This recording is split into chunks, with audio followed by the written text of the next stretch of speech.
আসসালামু আলাইকুম। সাগুদানার এই রেসিপিটা খেলে আপনাদের বারবার খেতে ইচ্ছে করবে। আপনারা যে কোনো সময় এই রেসিপিটা বানিয়ে খেতে পারেন। সাগুদানার 1 ঘন্টার জন্য ভিজিয়ে রেখে ভালো করে ম্যাশ করে আপনারা এভাবে আমার মতো করে ছোট ছোট করে গোল গোল করে নেবেন।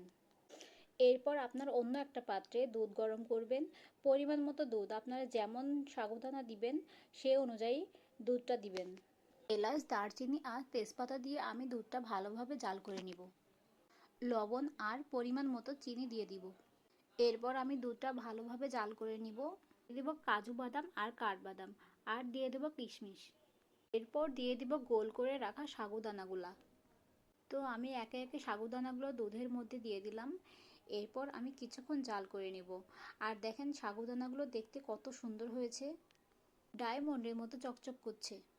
তো আমার রেসিপিটা কেমন লাগলো সবার? যদি এই রেসিপিটা ভালো লেগে থাকে তাহলে লাইক, কমেন্ট, শেয়ার করে দিন। আপনারা চাইলে আমার মতো অসাধারণ একটি রেসিপি, সাগুদানা রেসিপিটি বাসায় বানিয়ে খেতে পারেন।